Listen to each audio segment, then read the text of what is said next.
आज पावसाळ्याच्या दिवसामध्ये थोडंसं असं काहीतरी चहाबरोबर किंवा असंच तोंडात टाकायला आपल्याला असं काहीतरी सारखं हवं असतं.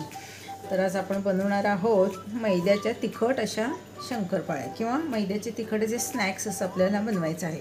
मी इथं अशा साधारणतः असे बाऊल छोटे वाटी असे आहे, ह्या घेतलेल्या आहेत 3. तरी हा घेतलेला आहे मैदा छानपैकी चाळून असं मी 3 मोठे घेतलेला आहे. तर आपल्याला याच्यामध्ये घालायचं आहे चवीनुसार मीठ इथं आपण साधारणतः 1 चमचा होईल इतकं मीठ घेतलेलं आहे. आणि यातच आपल्याला घालायचं आहे अर्धा चमचा ओवा असा हातावर घ्यायचा आणि तो असा छानपैकी चुरडायचा. यानं वास खूप छान येतो ओव्याचा. तर आता ह्याच्यामध्ये आपण तो घातलेला आहे. आणि कसुरी मेथी पण आपल्याला याच्यामध्ये घालायची आहे थोडीशी. मी इथं अर्धा चमचा कसुरी मेथी इथं मी घेतलेली आहे अर्धा चमचा. ती पण आपल्याला हातावर अशी घेऊन फक्त नुसती अशी क्रश करायची आहे, तुम्ही बघू शकता. आणि आपल्याला याच्यामध्ये घालायचं आहे चवीनुसार लाल तिखट म्हणजे लाल मिरची पूड. मी इथं अर्धा चमचा घेतलेली आहे. 3 छोट्या वाट्यांसाठी मी हे प्रमाण घेतलेलं आहे. आपल्याला तिखट जरासं हवं असेल तर आपल्याला आणखीन एखादा पाव चमचा वाढवायला काही हरकत नाही. आणि आपल्याला काय करायचं आहे हे बघा, मी फोडणीच्या भांड्यामध्ये थोडंसं असं 2 चमचे पोह्याचे 2 चमचे होईल इतकं डालडा घेतलेला आहे आणि तो छान गरम केलेला आहे आणि तो मी याच्यावर असा घालणार आहे.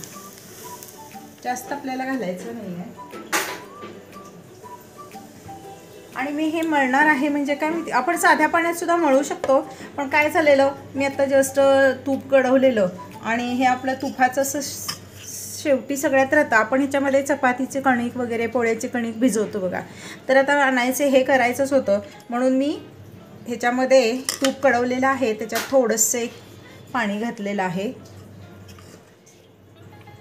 आणि एखाद वाटी पाणी घातलेलं आहे आणि ते थोडंसं गरम करून घेतलेलं आहे आणि तेच पाणी मी हे मळण्यासाठी वापरणार आहे.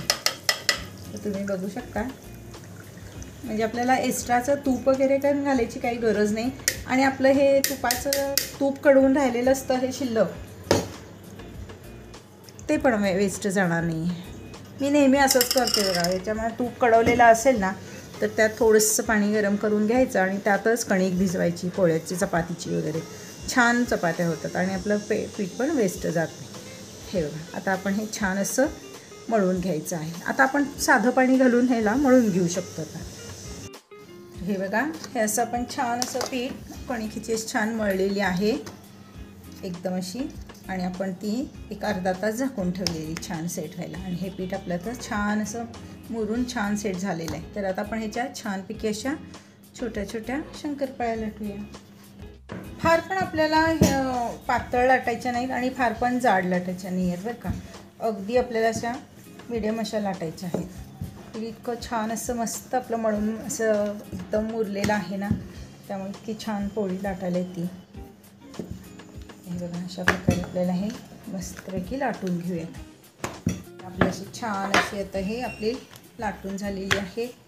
फार पण पातळ नाही, फार पण जाड नाही. आता आपल्याला ह्याला काय करायचं आहे, एखाद्या अशा चमच्यानी वगैरे ना ह्याला आपल्याला असं थोडंसं हे करायचं. कारण का आपल्याला हे तळायचं आहे पण आपल्याला हे फुगवायचे नाही आहेत. आपल्याला ह्या अशा चपट्याच न फुगताच आपल्याला करायचे आहेत. कारण ह्या जरी आपण म्हणत असलो शंकरपाळ्या वगैरे तर हा एक स्नॅक्सचा पदार्थ असल्यामुळं आपल्याला तो काही असा फुगला पाहिजे वगैरे अशी काही गरज नाही आहे.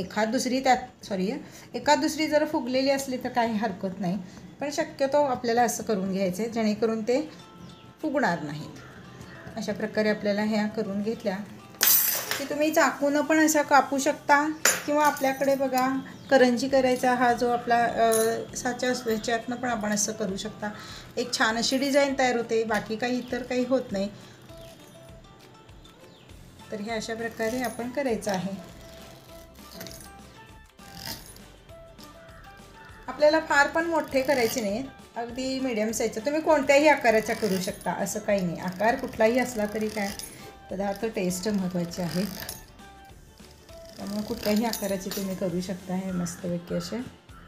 तर हे असे आपले तयार झालेले आहेत आणि आपण त्याशी काढून घेऊया याच्यामध्ये आणि सगळे आपण तयार करून घेऊयात अगोदर, मगच आपल्याला हे तळायचे आहेत बरं का. तर अशा प्रकारे आपण सगळे छान अशा लाटून घेऊयात. काय आपण सगळ्या लाटून घेईपर्यंत हे असं तेल थोडंसं गरम करायला ठेवलेलं, अगदी लागेल एवढं तेल आपण घ्यायचं आहे. तर तेल आपलं हे असं गरम झालेलं आहे. तर आपण याच्यामध्ये हे सगळ्या अशा तळून घेऊयात आता.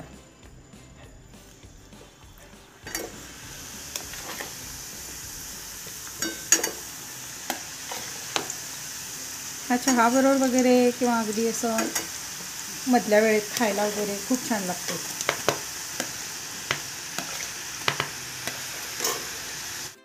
हे बघा मैत्रिणींनो, अशा प्रकारे आपल्या ह्या सगळ्या असे छानपैकी खाऱ्या अशा शंकरपाळ्या करून झालेल्या आहेत. ह्या खायला खूप छान लागतात आणि अगदी खुसखुशीत आणि कुरकुरीत होतात चहाबरोबर वगैरे. हे बघा, तुम्हाला बघू शकता तुम्ही, हे बघा अगदी छान होतात. हे बघा, आवाज बघू शकता तुम्ही. बघा इतक्या मस्त आणि खायला पण खूप छान लागतात. आणि तुम्ही माझी रेसिपी तुम्हाला कशी वाटली नक्की कळवा आणि सबस्क्राईब करायला विसरू नका आणि नक्की करून बघा. अशीच एक छानशी आणखीन एक मस्त रेसिपी घेऊन परत भेटूयात. Bye bye.